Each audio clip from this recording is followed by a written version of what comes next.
Hello and welcome to The Writer's Mindset with me, Christina Adams. And me, Ellie Betts. Each week, we're here to bring you the strategies and advice you need to achieve your writing goals. This week, we're talking to Savannah Kade about book research, the fun kind, though, we promise.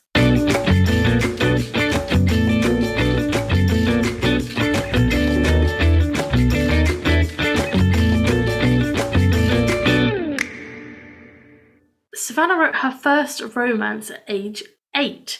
Even then, it was clear she was looking for a story about a breakthrough. Though that particular book shall never again see the light of day, and please don't ask, it set the stage for everything after. Savannah writes steamy series in contemporary romance, paranormal romance, and romantic suspense, and is a Maggie Award winner. There are romances you read when you want the fantasy, romances you read when you want to escape. Her books are what you read when you want to believe. Savannah is one of my favorite authors, and I was super excited to sit down and chat with her about her research process because it is insane in the very best of ways. And like I said, it's fun research. I don't want you to think it's boring old piles of books stuck in a dusty library research. You're going to want to listen and you're going to enjoy it. Exactly, because Savannah has different kinds of research, and the fun kind is the stuff that she recommends doing. But I'm going to hazard a guess and say most writers aren't doing the fun kind of research. They're doing the boring stuff. We all have to do it sometimes, right? Well, yeah, that's true. But also, maybe actually, the fun kind of research is harder to get over that first step, but then more fun and potentially get you better results. Of course. A big thank you to all our listeners who donate over on Patreon. We couldn't do this without you. As a patron, you'll get early access to episodes, bonus content, and our undying gratitude for supporting all the work that goes into these episodes to inspire and motivate you. To find out more, visit patreon.com/writer's mindset. Since today we are talking all about book research, I thought our question could be, what has been your favorite thing that you have researched so far for your books? For me, it is just weird magic and lore and folklore and stuff. So I don't want to... Well, I'm sure everyone wants to have a unique magic system, but I wanted to have one that felt like it could be real. So I'm going through a couple of urban fantasy series at the moment, and maybe there's bits of that in there. Reading a book about black magic, there's bits of that in there. I'm reading books about British folklore, there's even a little bit of that in there, and it feels, it's still working out some kinks, I think, but it feels interesting and it feels believable, as far as I can tell. Fingers crossed. I'm sure it will. And I think based on some of the stuff you've been reading that I know about anyway, it's definitely going to make for a really interesting, fun magic system along with the characters that you've come up with as well. Hopefully. I think so. But, I've been wrong before. That's why you've got me. What has been your favourite thing to research? Mine, to nobody's surprise, has been ancient Egypt. Not just the mummies, although that's how I got into it. I will admit that. I started with mummies, and that was the main thing I needed to research for Afterlife Calls. But then just in general, researching ancient Egypt and all the stuff I've learned about what they ate and what they believed, and the fact that actually it was quite a feminist society compared to other societies at the time, and the weird stories about Hatshepsut, I think I said that right, and how she dressed as a man because she wanted to be in charge. And people just accepted that she dressed as a man sometimes, and sometimes she was a woman. They didn't care. She was in charge. And so there's just some really cool stories about it, but also the fact that there are still a lot of gaps that we don't know. That really fascinates me for some reason. I don't know why, but it does. I guess from my historian point of view, I would say, I'll promise to never say that again as well. You do have a degree in history. You're sort of allowed to say, you just don't use that degree very much. I should. The things we don't write down, even now, the things we don't write down are the things that are so normal it doesn't seem worth writing down. So if there's something about history that we don't know, perhaps it seemed so boring to them that they didn't note it down. But in actual fact to us, it would seem so much more interesting than they realised. Yeah, like mummification. there's only one or two things that actually talk you through the process of mummification. Yet loads and loads of rich people were mummified. And a lot of people don't realize that that was only for the elite, the everyday people. Most of them weren't mummified, but they did have the most insane wigs made that they were buried in. And because those wigs were protected with beeswax and something else, their hair is perfectly intact thousands of years later, with like really intricate braids and plaits and all sorts, just because of this like essentially hair wax that they put on. That's pretty cool. I imagine though, even when they were doing it, they weren't picturing us a few thousand years later admiring it though. And that amuses me. That kind of perspective shift just amuses me sometimes. Yeah, it does mean like they definitely weren't, because the idea was that they survive in the afterlife and they've got these things to help them and protect them and stuff.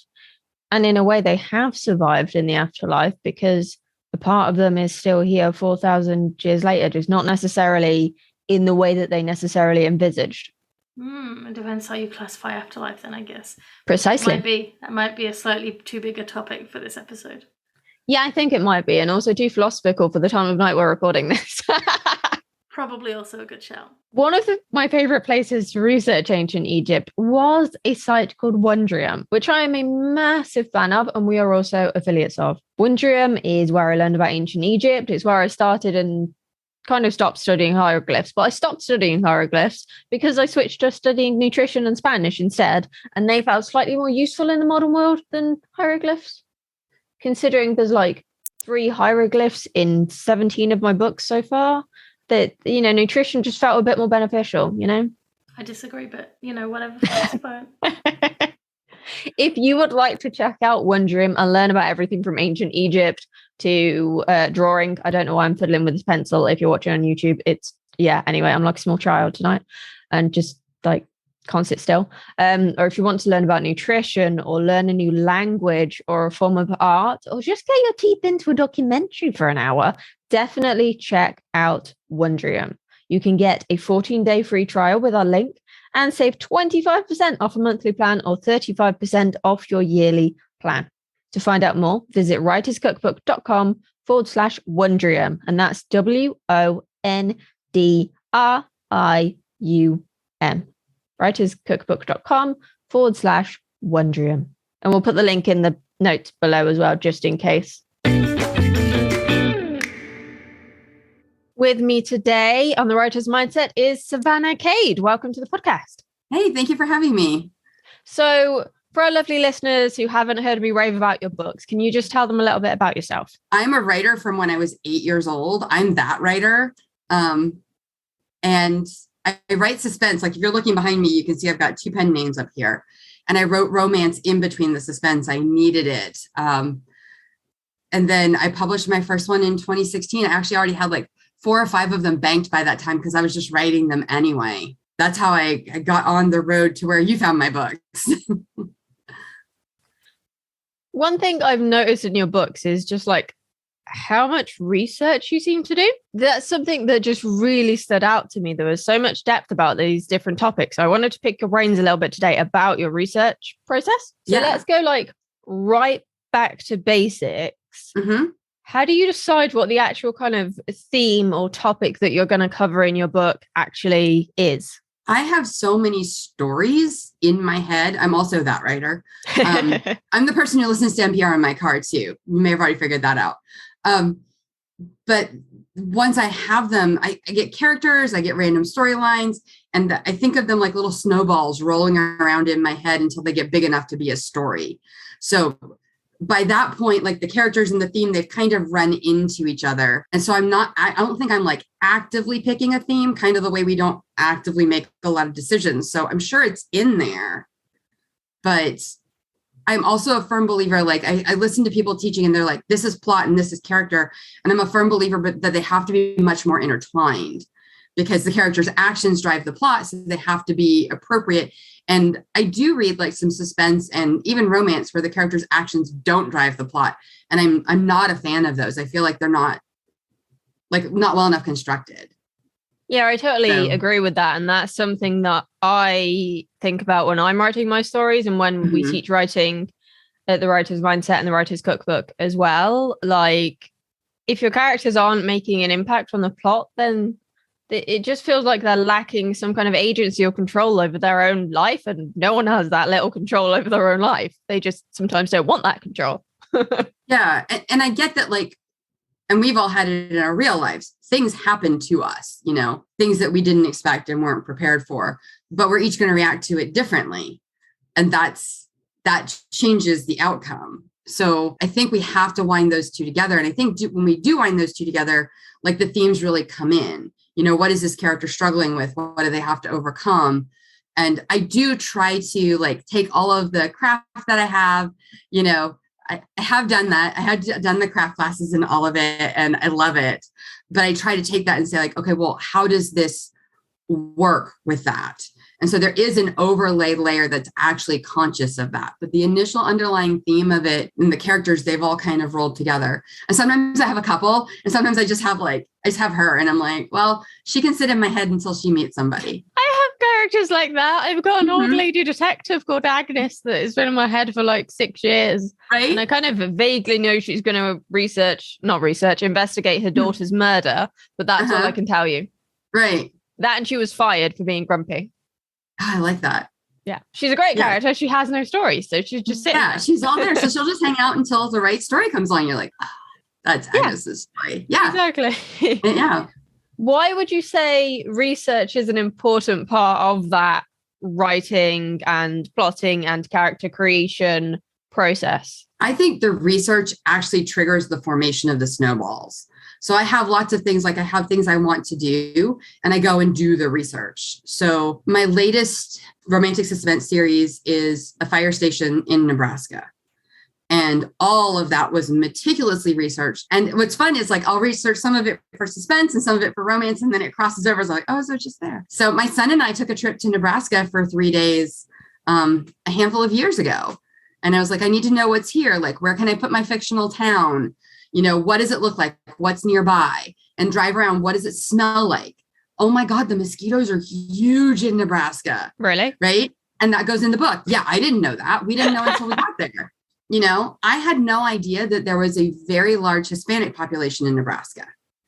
And Nebraska encouraged immigration into the state to bring in workers. And they were, where other states were like, no, they were very open. I didn't know that until we got there, and we're reading about the local area and talking to people. And so I think you honestly don't have to be an expert on things, but if you can go in and find those little nuggets that the experts recognize and the novices see and go, oh, it's detailed, it's rich.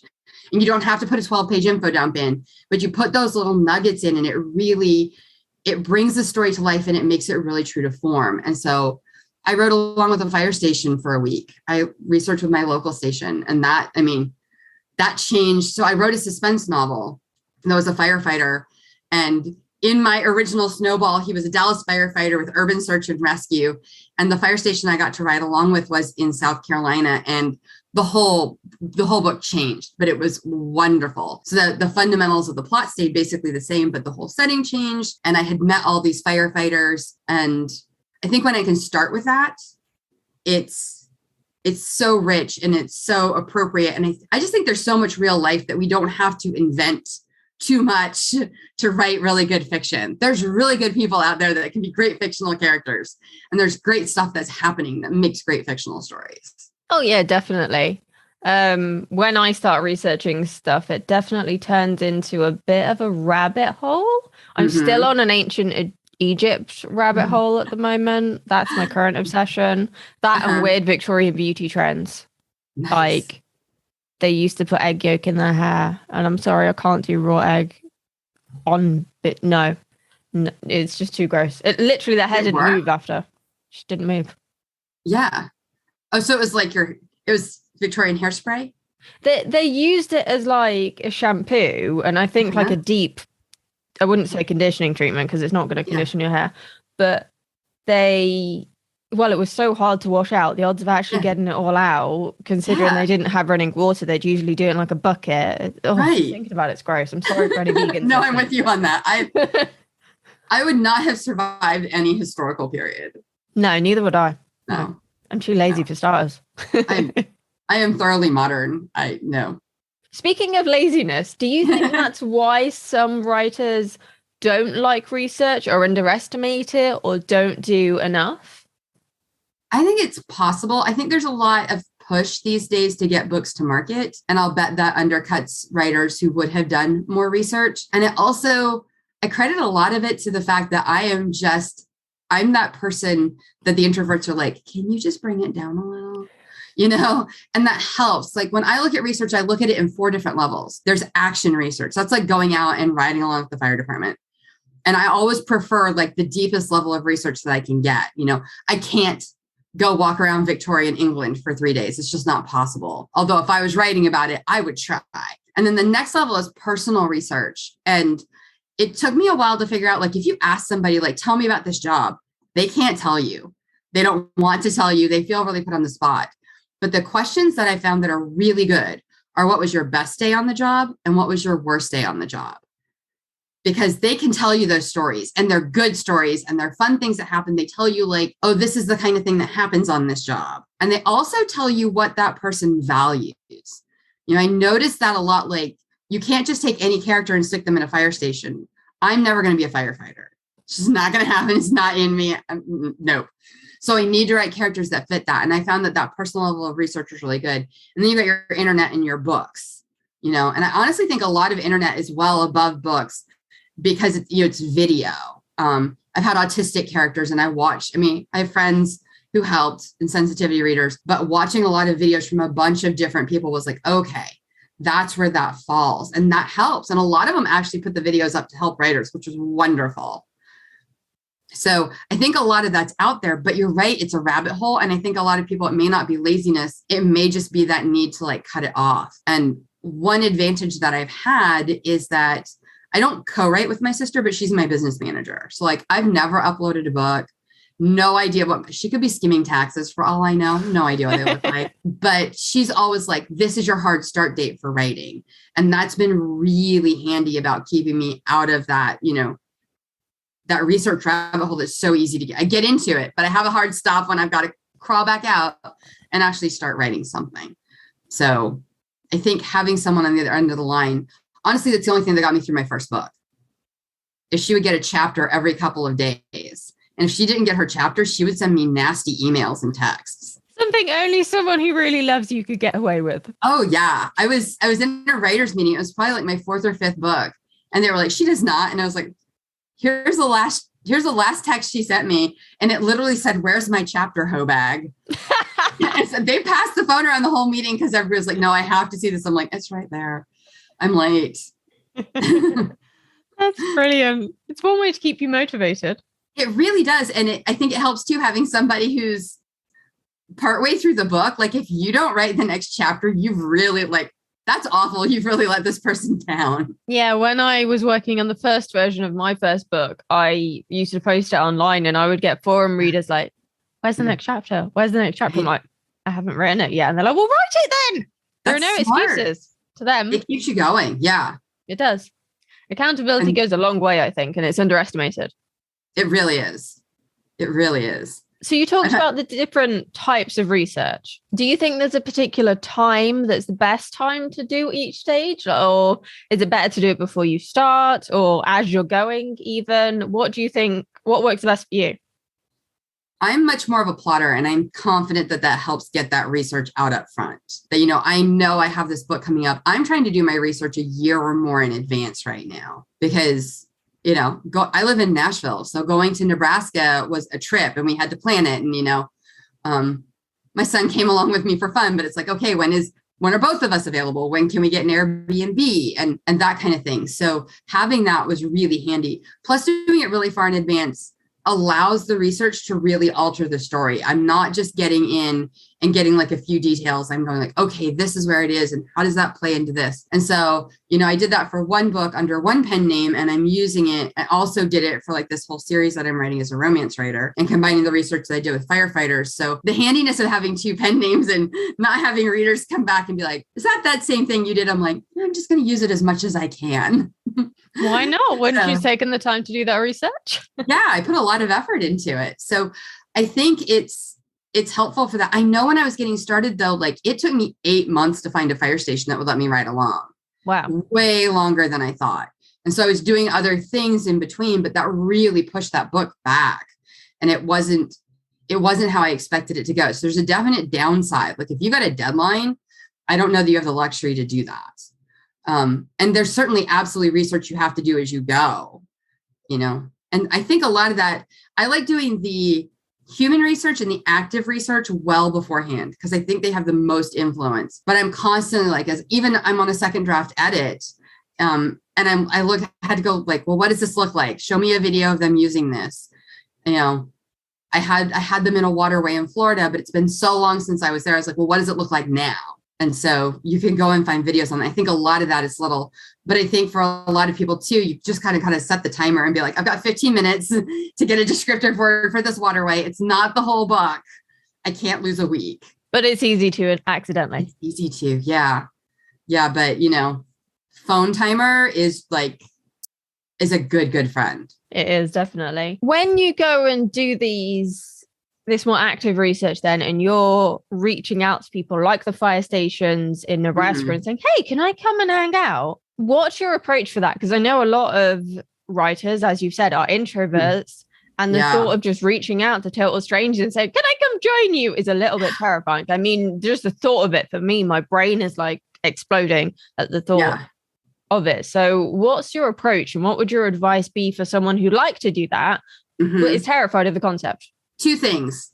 I may be extroverted, but I'm also terrified of it.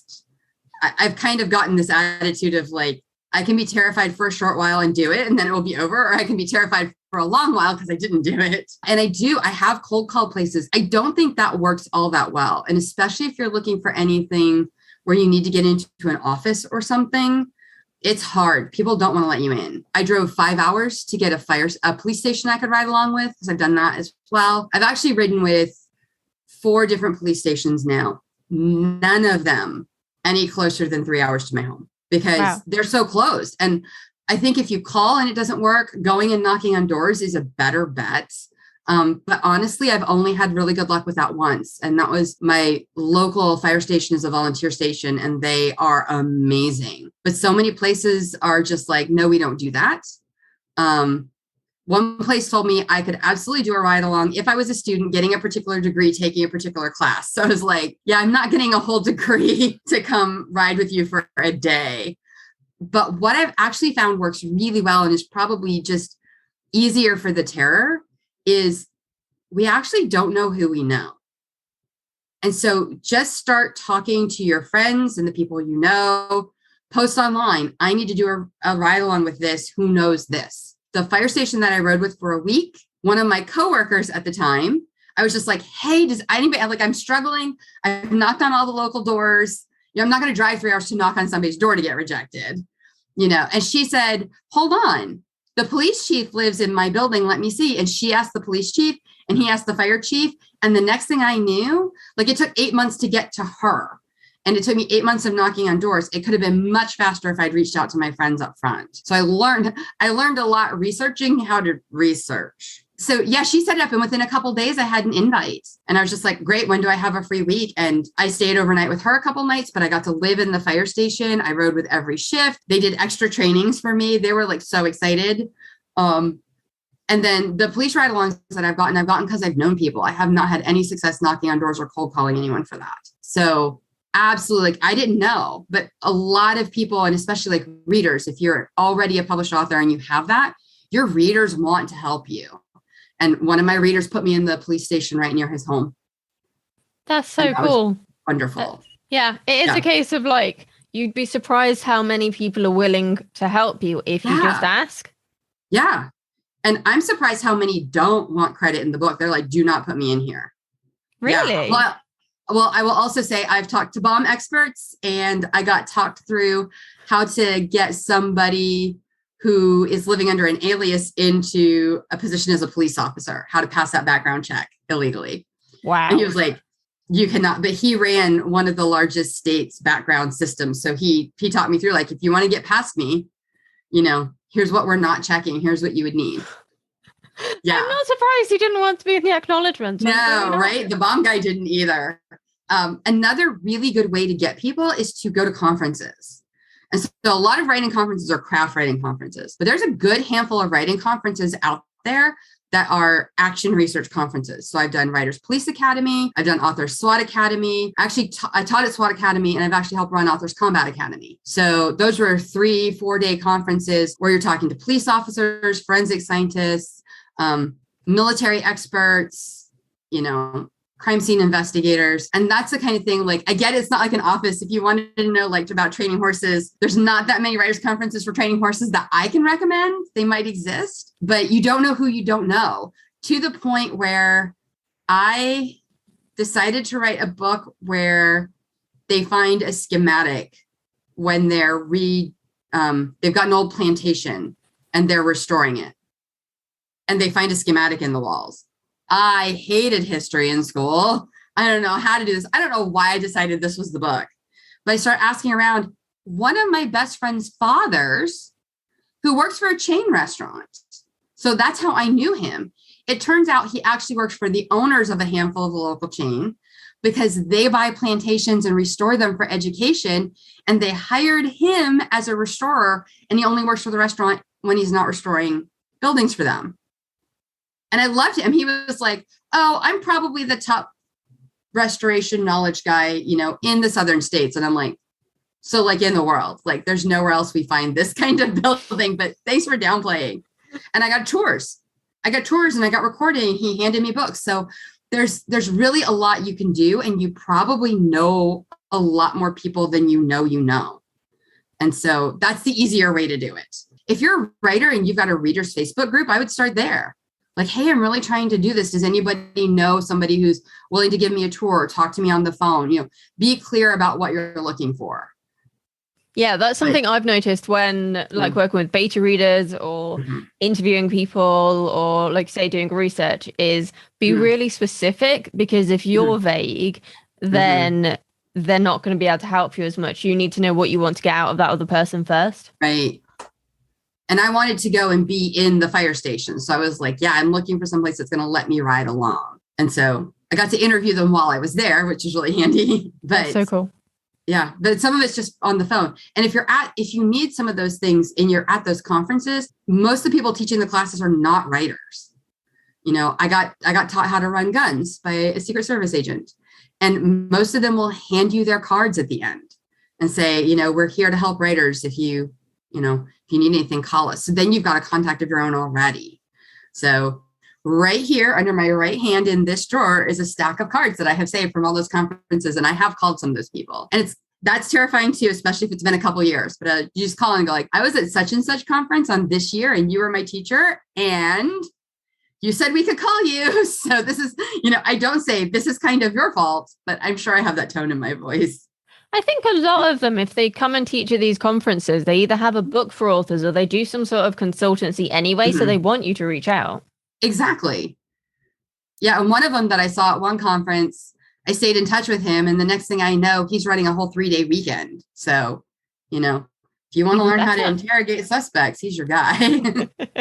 When you've done all that research, then how does it actually inform your plotting process and how in depth do you do it? Like we've interviewed some people and they write like 30, 50, 80,000 word outlines before they've even actually started to write it. How much depth do you put into yours before you actually start creating the book itself?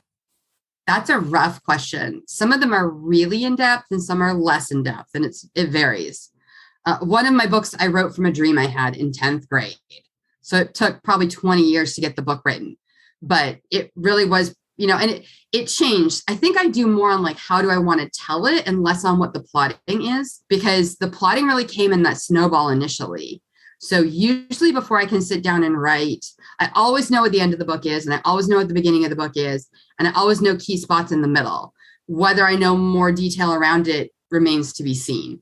And I get the same surprises as every author. I had a character just turn on me 2/3 of the way through the book. And I was like, I had no idea she was on the other side of this. And suddenly she was. And going back and reading the earlier draft, I was like, oh yeah, I really seeded that. And I had no idea I was doing it. But I don't write any of my outlines. Everything is in my head. So my sister's my business manager, and she's got me insured in case I go into a coma or something, because she's really scared. I'm not surprised if you're carrying it around all the time. I'd just forget stuff if I did that.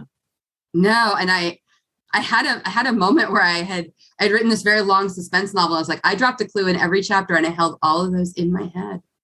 It's like, how did I do that? And I'm like, I don't know, but they're in there. Aside from a few 3/4 page things that I wrote down just to have sometimes just some kind of marker of like, this is my series. This is what I've named it. These are the characters. And I'll send it to WGA or register it in some way so it can't be stolen. But other than that, there's nothing written down. Wow. So I'm aware that's not much help for most people. But it shows that there's different ways of doing things. And that's what we like to include on this podcast. You know, I used to do kind of like a bullet pointed plan before I started. And then as I started to write things that got more complicated and confusing, I realized I needed that much more depth, because then I'm separating out more of the plotting process and the kind of problem solving that comes with when you're doing quite complicated plots with the actual writing. And it meant that when I sat down to write first thing in the morning, I wasn't thinking about, oh, how do I do this, etc., because I'd already written it. But then I wouldn't have been able to do that kind of process 5 years ago, because the thought of planning anything just made my brain explode. But because I didn't do it in the earlier days, that did make the spin-off series that I'm writing more complicated. So it's just finding things that work for you, and sometimes that process changes. It's going to change, and I think a lot of it changes because you have something that you think works, and then you find something else and you're like, wow, this helps that, or this works even better. And so it definitely evolves, and I think we have to be prepared for it. And it's also an art. Nobody else's process is going to work for you the exact same way it does for them. So you absolutely should be stealing from other people. By all means, don't reinvent any wheels. But, you know, if you're done and you've got this old like card that looks like the 3rd grade drawing you did of a car and all 4 wheels are different, if it works for you, then it's the right car for you. Is your process different depending on what genre you're writing, or is it's different depending on every book? Or it's different in like how much active research does it need, but it's not that different genre for genre. I love writing both suspense and romance, but I think romance is the only genre where you know the ending of the book based on the aisle you're standing in the bookstore. That's a huge challenge, to write a new novel that has basically the same ending as every other novel in the genre. And there's no other genre that I know of that has that kind of constriction to it. And I think people write romance off before it, and I would argue it's almost more complicated because of that. And then you get the suspense. And I found in both cases, if I'm writing them both back to back, I can do 2 back to back, but I can't really do 3 because I'll start getting confused. I start like, is this the same love scene I put in that? Like, are my readers going to recognize that this is all, or wasn't that keyhole bullet shape on the back of the skull the big clue in the last book? So I have to alternate. But other than that, the process is really the same. What are some of your go-to research resources? Do you have any like people or websites that you always frequent when you're kind of going down a particular path? I actually have a really, really good reader groups, and I go to them first. I'll go in and say, like, look, what's this thing? This isn't necessarily like the same kind, but I think it's a really good example. I had asked them, is it another thing coming or another think coming? Now, I think it's important to understand that my suspense readers, I'm a scientist. I have 3 science degrees. So my suspense is very sciencey oriented. And a lot of my romance heroines are scientists. They're not always formally educated, but they're educated. I'm a huge, huge fan of trade schools and hands-on education as well. And so my heroines always fall into that. So I find myself like asking my readers a lot of things, and my readers are nerdy. Interestingly enough, my romance readers are far more likely to have college degrees than my suspense readers, but they came back and they cited references. And there was this massive war on my page about whether it's another thing coming or another think coming.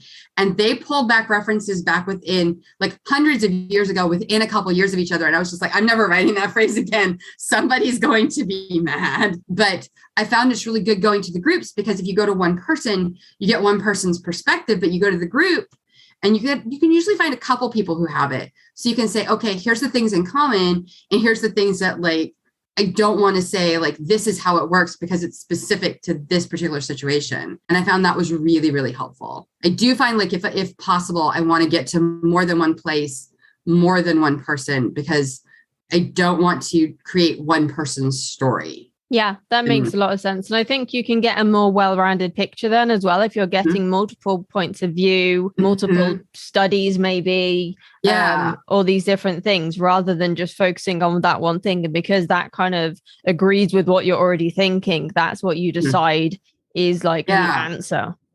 And that can be problematic. And I have to admit, I'm sure there's stuff that goes right by me because I don't know what I don't know. But when I read something and I'm like, that is not how that works. Like, you could have Googled that. It really irritates me as a reader. And I know not everybody's that way, so you don't have to Google it. But my group of readers is heavy on that. And I, as a writer, am too. So I think that's such a cool thing. Like, oh, your readers are just coming in with all these studies and stuff that they're citing. I love it too. And even if it's just like, actually, I work in a cube in an office, this is what it's like. And if you get multiple ones and you get the other one going, yeah, I had that too. Or, oh, they start conversations with each other. And that's as fascinating as anything else. You know, what did you do with this? One thing I think is really important about research, though, is grabbing lingo. That, like, how do the firefighters talk? What's the phrasing they're using? The people in the office cubes, they call them different things than I would, because I never worked in a cube really, except for one summer.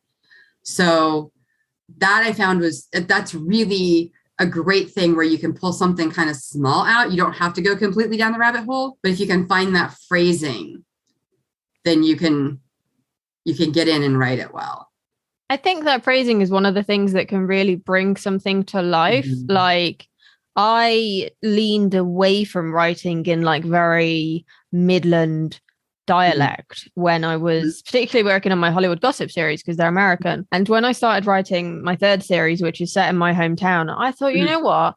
I am just going to lean into all this slang that I use on a daily basis. And I feel like the actual world is much stronger because of that. And I've not had anyone yet say, what does Mardy mean? Because I use it all the time anyway. And you can work it out from the context of it. Like, she's a Mardy teenager. She's just in a mood. That's all it is. Yeah. And especially when it's not something you already know, getting in and getting that, it's you're right, because you know it and you can lean into it and it really enriches the story.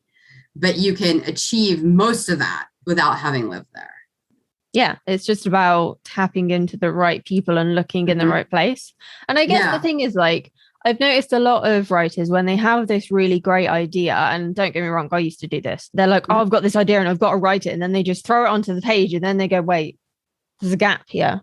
And this doesn't make sense. And that's missing. And then they're like, I've got so much to do. And instead of like doing the research or thinking that what they're missing is research, they suddenly blame writer's block, or they think that their story is terrible. And it could just be they need to talk to the right people. I think that's absolutely fair. And I think if you're a newer writer, the whole write what you know is so important. So this is my, like, yes, I've been writing since I was 8. And I wrote a couple of full-length books when I was 8, you know, but I didn't ever finish anything then. I absolutely have that same classic writer's problem of 180 pages into an epic fantasy. And I'm like, oh, look, a squirrel, right? So I knew the first thing I needed to do if I really wanted to get published was finish. And that whole trying to write the perfect novel, it'll kill you. And neurologically, it doesn't work. Like, we can't do it. If somebody writes an essay and you want to help them improve, you need to tell them what they can do to get the essay to be 1 letter grade better, not go from a failing grade to the perfect grade, because it's too many things. It's too many moving parts. And even if they do it better, you can't record you can't figure out which parts made it better. And so you can't repeat it. So I was very careful going into my first book, which is not published. And I picked a book that was not my baby. So I wrote a historical romance, and it's so bad. Like, there's no research in it. If they pull out their cell phones at some point in the middle of it, it's possible. Like, it's that bad. But my goal was just to get finished, to have a beginning, a middle, and an end, and to have a plot that could be followed. And I did that. And that book is a blazing piece of crap that no one should read. And I'm so proud of it. And so then I wrote the second book. And in that book, I wanted to be more literary. I knew I could do the other things. I knew I had that down solid. And I was going to write this more literary piece and have my characters have clearly distinct personalities and different phrasing that comes out of their mouth. They're from different places. And so then the third one I wrote to get published. And even when I wrote that, I said it in my hometown. I wrote it about scientists, and that freed me up to spend my brain space on how are the characters interacting? Where's the plot going? Did I leave any gaps? And I think that's really important until you have a handful of books under your belt, because I think we get these ambitious ideas and it's our book baby and we want it to be perfect, but we got to have the tools first. And I don't think any reader is going to be like, oh, newbie writer said it in their hometown. They're probably just reading. It's not also their hometown, unless they're your friend. They're like, oh, it's really rich and it's really, really well written. And they don't have to know that I spent all my brain space on that. Yeah, they don't care. And unless they really enjoy the book, they're not going to look into the story behind the story anyway. No, not at all. And I have people who are like, oh, I went there. Like I have readers who come back and they're like, I'd never been there, but I read the book. And then I went there and I saw all the things in the book. And I was like, and I just say, thank you. Every once in a while I confess, I'm like, I grew up there. That's why it all works. There's so much stuff right next to us that we don't see. And if we include some of it, we're going to be golden.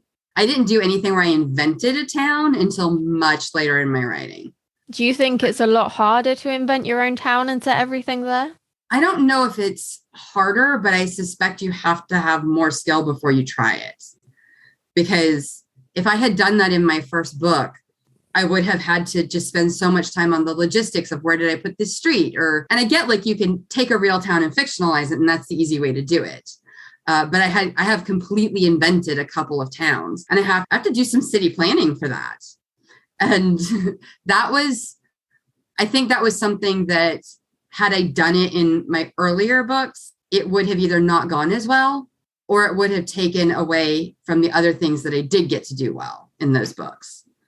Yeah, I get that. I have vague recollections of trying to invent my own town for a fantasy book I wrote about 10 years ago. I don't remember much about it other than it being a shipping town. And I grew up in the Midlands, as far away as possible as you can get from a shipping town. So I don't know why I did that. It's really hard. And it becomes, if it's fantasy, that's helpful because errors can be like, oh, this is just my world. But even if it's fantasy and you're inventing your own world, you need to know which directions the streets go. And depending on who your readership is, they might call you on it. I write suspense, I write romantic suspense. I got an email from a reader that said, love the book, Glocks don't have safeties. And I was so mad because I know that.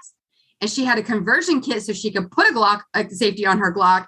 And I had not written it into the book. I had done all the research and I had somehow forgotten to get it into the final draft, or I'd put it in and edited it out. Typical. It happens though sometimes, doesn't it? And I think it's nice that readers point that out because then you can fix it for the next edition. Absolutely. And then you don't get more of those emails. No, but I think too, I think you cultivate a readership based on the research you do. So if you're a writer who doesn't like doing research, you're going to weed out readers, that's hard to say, that really want research pieces or want to have that feeling of that really rich intensity of the book that's truthful. And you'll gather a readership where it doesn't matter as much. And those readerships definitely exist. I think the thing is, it's kind of like sticking to your genre. I get the whole stay in your lane, don't stay in your lane, and people can make it work. I think a lot of people who aren't staying in their lane, though, are actually staying in a lane, and the lane just isn't a genre. I can see that. It's the style of writing or the kind of characters they write or a thread that's consistent through all those books. I'll bet good money they really do have a lane. But I think that's a lane, too. It's like, how much research are you doing? Are you writing for a well-informed reader who's going to write you an email that says, hey, Glocks don't have safeties or not? What's been your favorite thing that you've researched out of everything you've done so far or got coming up? Oh, that's really hard. I love doing the research. And again, I'm extroverted and, especially once I have the invitation to the fire station, I will just show up on the doorstep and be like, am I wearing the right thing? I brought 3 other outfits in the car. Let me know. I loved being in the fire station. That was so much fun. And I stayed up all night watching deer hunting videos because that's what they watched. The police research was fascinating.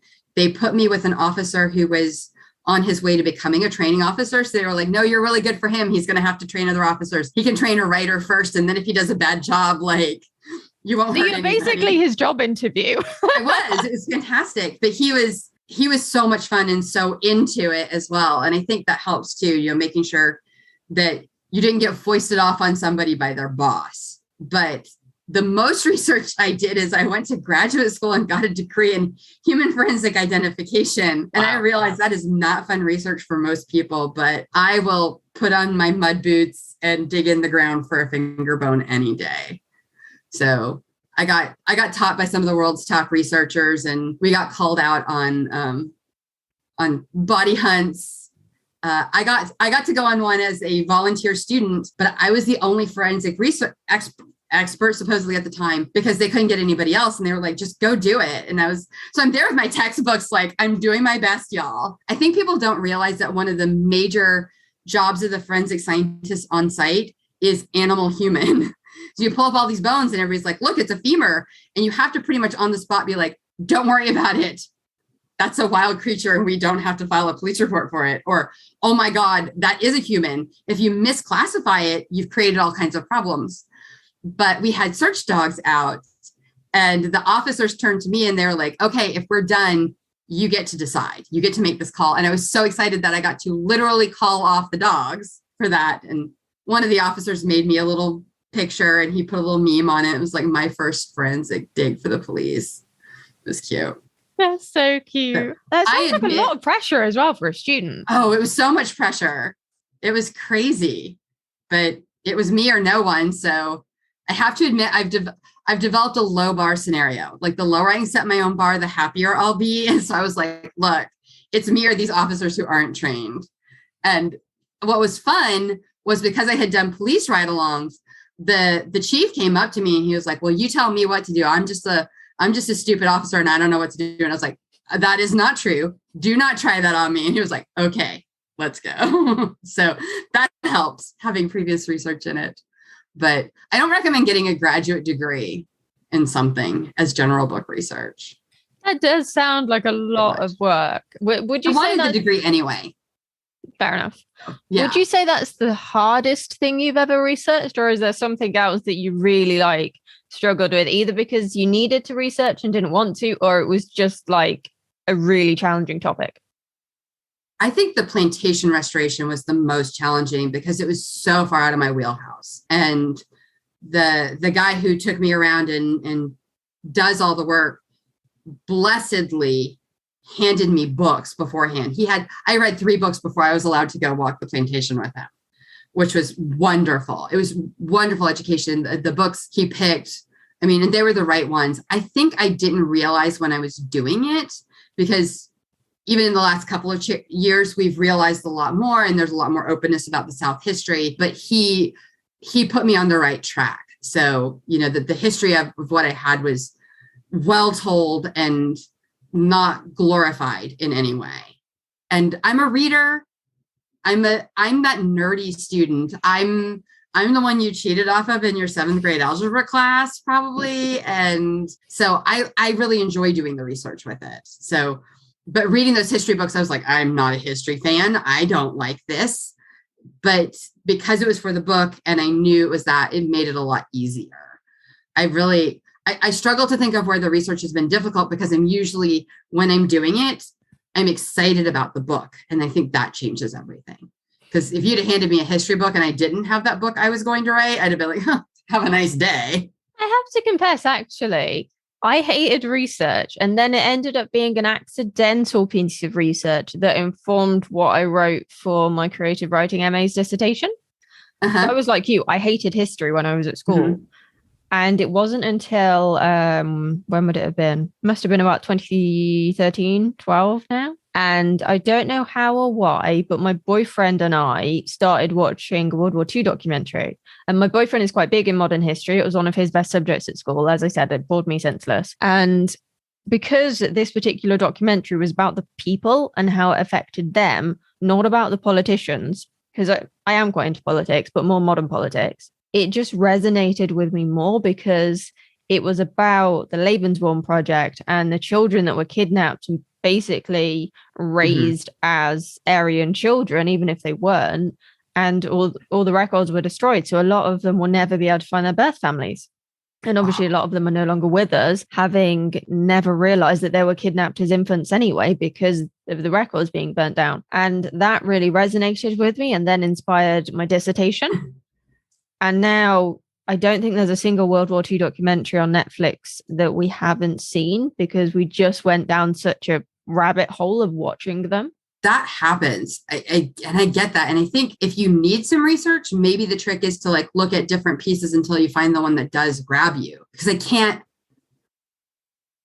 imagine like slogging through it to get those things. A lot of times, like the little research, the online research is like, I need this one thing. I need to know what this waterway looks like. If I'm paddleboarding on it and I look down, what do I see?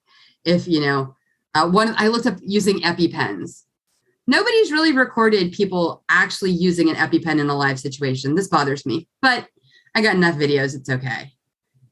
Yeah. It's because you can't watch Pulp Fiction and go, oh, that's what it's like. That's not what it's like. So you do have to be careful of your sources. I've had a lot of places where I've had writers ask questions and people are like, yeah, well, I saw this on an episode of Bones. And I'm like, no. And honestly, I think Bones is one of the worst because they're so accurate enough of the time. And when they're inaccurate, people don't know. So you got to consider that source. But if you can find the thing that you like, then the other piece gets interesting. I got into Argentinian history, again, not a history buff, because the whole mitochondrial DNA research came out of that. And I didn't know that. And now it's in a book, Do you ever find you discover really cool things in your research that just doesn't fit in your book and you're like, need to do something with this? Don't know what to do with it? What do you do with those little nuggets, or big nuggets maybe? They're snowballs. They just sit there and they roll around and they become something later. So I already confessed I'm that person. I was listening to NPR in my car when they were talking about mitochondrial genomic research. And then they talked about how it started from the disappeared in Argentina, with similar situation to the one that you were talking about. And it was driven by a group of grandmothers looking for their grandchildren and a female genetic researcher. And together, she and these Argentinian grandmothers designed this whole scientific process. So from there, because I had that, like you say, you can get that doorway in, then I started researching more of it. And it's in my Nightshade Forensic Files series. And I had thought a book that was going to be the third book in the series wound up being the sixth book, because it was like, oh, that fits in, and here's a snowball. So some snowballs form really fast, and some snowballs roll around for literally a decade before Do you ever find some snowballs occur subconsciously? Like you're just looking into something because you enjoy it, and then it's like, oh, this would work for this thing that I never thought of. Right. And sometimes you just get a whole book all of a sudden. I had one book that I wrote that the fans loved, and it was a standalone. And they kept telling me it's not a standalone. And I was like, oh, that's very sweet of you, but it is. And then I was walking down the street in New York City. And to this day, I have no recollection of what I was in New York City for at the time. I've literally been a handful of times. So like, I should know. Nope. Stopped dead in the street. 5 people plowed into the back of me. And I suddenly had 2 books. This is a trilogy now. And I have no idea. Like, it must have been in there, because I just literally stopped dead on the street and was like, oh, that's what happens. And I didn't even have to think through the whole thing. Just suddenly 2 whole books in my head. So people who are trying to help me plan out my coming years, that's not fun for them, but whatever, they deal. Like, oh, we're also writing this because this happened. I think sometimes as well, if just that seed is planted in your head of, oh, there could be another book about this or about that, it's almost in your subconscious. And then that's when it can suddenly just like hit you like those 5 people in the back of you. Right.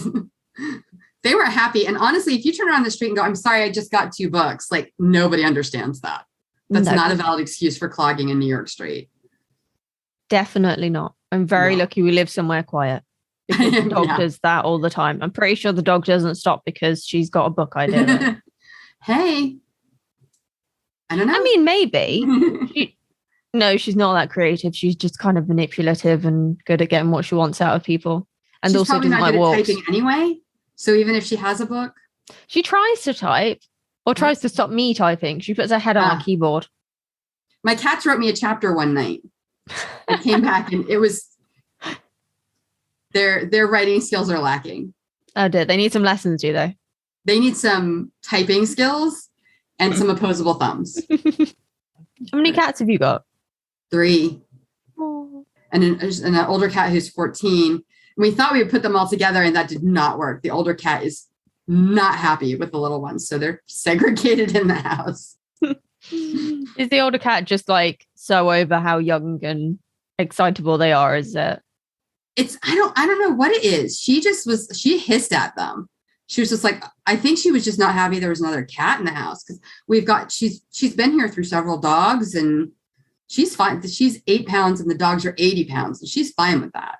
But this little tiny kitten just like threw her and yeah, she freaked the kittens out. Weird. It was. We were not prepared. We really thought we were going to put all the animals together. And I'm sure it will be in a book someday. Probably. Yeah. My actually Millie has inspired 2 of my books. I've got a cross between a Yorkshire Terrier and a Maltese in Hollywood, What Happens in Hollywood. And I've got a Westie in Afterlife Calls. And I actually, in early drafts of the Afterlife Calls series, the dog was called Millie because I couldn't be bothered to even name the dog. And then I ended up just renaming the dog Tilly. Because I'm that lazy. You didn't even go that far. Because having a dog is research. It is. I have to tell my accountant to write all my animals off. One of the things that really bugs me actually when I see an animal in a book series, and actually I've seen this happen with children as well, but it's primarily dogs. And it's that people go out all day or they go on a holiday or something and then just the animal or the child disappears. And I'm like, but any responsible pet owner would find a dog sitter or like there's one book I really there's one book series I really love, but one of my pet peeves is the fact that the protagonist leaves her very small dog, like smaller than a Westie, I'm not sure like size wise, but quite small, in the bathroom all day for like 8, 12, 18 hours. It's like, how are you not coming home to a pile and a puddle? You can't do that for a small dog. They have to be let out every 4 to 5 hours. Wow. It's a very big oversight, I think, for any responsible dog owner. Yeah, if you give a character a child or a pet, cats you can get away with a little bit more, but not that much. It's got to be part of the book. Yeah, exactly. You have to kill them, and I'm not killing them. No, I won't. I did consider having a ghost dog in one of my books, and I was like, I can't do that to a dog, so I'll give them a ghost cat instead. You can tell whether I'm a dog or a cat person, can't you? Yes. The cat just sits there glaring at everyone. And then because they've got a Westie, quite often the Westie just joins in. Because every time you talk to someone who's had a lot of Westies, they'll go, oh, you've got a cat. Oh. Because they're a cross between basically a toddler and a cat. They're not a dog. That's wonderful. And that makes sense, though. And you write that. My dogs are big dogs. I have not written a book with a little dog in it because I haven't done that research. Yeah, right. Because I've grown up with both, it depends on the characters for which I go for. Like one of my other characters has a golden retriever and he's literally based on the golden retriever we had when I was a teenager. And we lost him when he was only 3 years old. So that's kind of my way of memorializing him.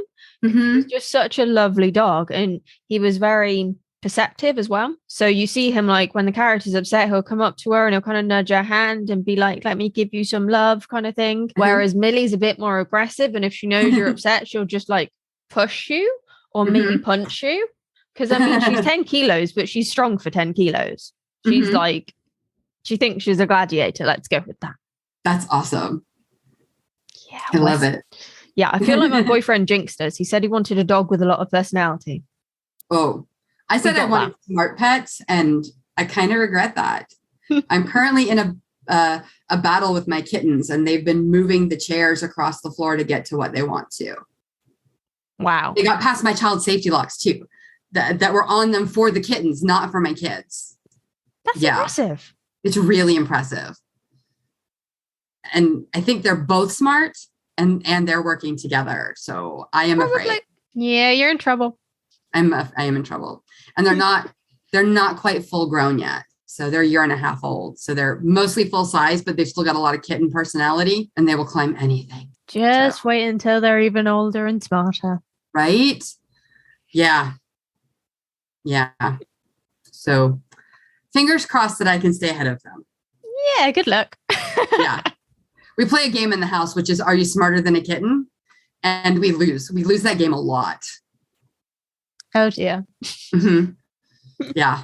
We played Are You Smarter Than a Puppy? And that one, although I will admit, both puppies were not intelligent, but one of them is. And she got her brother to work with her.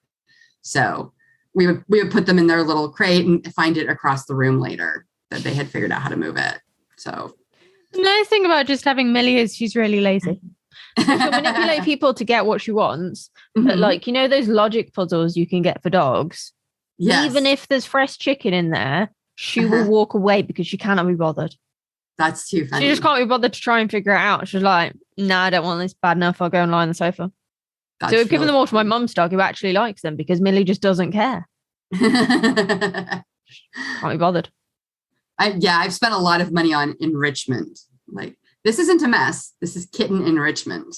Yeah, Millie would rather just sit and watch the telly all day. Doesn't care for anything else. Except that and a toy box. Back to you then. One question we ask all our interviewees is, what's one book that changed your life? Ooh. There are lots of books that I love and love to read. I'm not a rereader. So books that I reread are few and far between. Can I answer with two? I had a friend recently, the neuroscientist Oliver Sacks died, and he'd written a handful of books, and we'd read one of his books in my honors lit class. And my friend said, he passed away. Do you remember we read this? And I went, that's why I'm a neuroscientist. I didn't realize that book had actually changed the course of my education. But as a writer, Tim O'Brien, The Things They Carried. I don't know if you've read it. It's a lot of writers have. I think every writer should read it. There's a piece in there called How to Tell a True War Story. And the book is about him and his troops in Vietnam. But as a writer, he's just a stunning writer. And probably why the book is still so famous all these years later. But it has this whole piece about how if you're telling someone a story, whether you're writing it or not, you can't tell it exactly as it happened because that's not the truth. The truth of the story isn't in the actual actions and happenings. It's in the feelings of the story. And so if I don't tell you what it takes to get the feelings of the people who were there, then I'm not telling the true story. So in a war story, if you tell what happens, everybody's going to be horrified. But the soldiers weren't horrified because they were so inured to it by the time that it happened. So you have to tell it in this kind of funny, offbeat way so that the reader gets the real experience and the listener gets the real experience of it. And it just absolutely changed how I wanted to write. Because I think being science oriented, I was very, very plot oriented and very, this is how it happens. And this is how these people go together. And after reading that, it was like, oh, I need to be telling true stories. And I found that a lot in the fire station and in doing the research. It's really helped model a lot of that. And I think that's where that best day ever on the job, worst day ever on the job kind of came from, is that, if you really want to know what the truth is and how these people are, how they react to things, what do they value? That's where it comes from. So that book definitely changed my life. That's really interesting. I haven't heard of that book actually, but you've piqued my interest now. It's all short stories, so it's great. You can just kind of read it in chunks, and it's partly horrifying and partly just hysterically funny. And I think every writer should read it. Was there one particular Oliver Sacks book, or was it just kind of all of his stuff? I eventually read all of his stuff, but we started with The Man Who Mistook His Wife for a Hat. I haven't read that. I think we own it. I think my boyfriend bought it and it's shared between our e-readers. Mm-hmm. I haven't read it, but it's always been one of those like kind of a bucket list read that I haven't got around to yet, It's worth it. It's fascinating. And they're all true stories. I mean, he's a neurosurgeon. So they're wild. I love those kind of things where they're like completely bizarre, but also so really true. And he does such a good job of not just saying like, this is bizarre, but this is bizarre because this is the mechanism in the brain that got broken that caused it.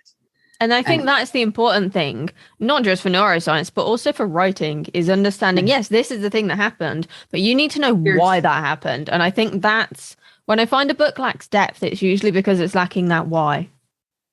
That's a really good point. I like that. I think I've been doing it, but I haven't been thinking of it the way that you just said it. Yeah, I think it's because you already have this really in-depth research process. You don't need to consciously think about it. But when I've beta read for other people, it's something I find that is lacking. And it's something I push people on. It's something my editor pushed me on when I started writing fantasy. And sometimes if you're new to a genre or new to writing about a particular topic or theme, that's when you need to think about it harder and, like I say, do more research. And you may not have thought that you need to do that research because it's something you've not covered before. Yeah, the whole I don't know what I don't know thing is just, it's petrifying, and it can stop you in your tracks. But I do think, like, if you can reach out to friends and see somebody who knows, people know a lot more than we think they do. And you probably have an expert closer at hand. And they're pretty good about saying, like, here's where you start. Here's what people don't know. Yeah, exactly. So if our listeners want to find out more about you and your books, where can they find you? SavannahKade.com. So Kade. I'm also on Facebook. I'm in as Savannah Kade, and I've got a page there, and I've got a group, and love to have readers hop over. The group is Savannah's Soulmates. I love that name. I tried to be catchy. Thank you for joining us. It's been really great to find out more about your writing process. This has been awesome. Thanks so much. Did you find this episode enlightening? Don't forget to hit that shiny, shiny subscribe button so that you never miss an episode. Or if you're watching on YouTube, make sure you hit like and subscribe. It helps other writers find our videos and lets us know what kind of content you want more of. And you can support us over on Patreon for less than your favorite coffee a month. Join us to listen to bonus content to help you improve your craft and your mindset. Get early access to episodes and more. Visit patreon.com/writersmindset to join our gang. See you next time. Keep writing.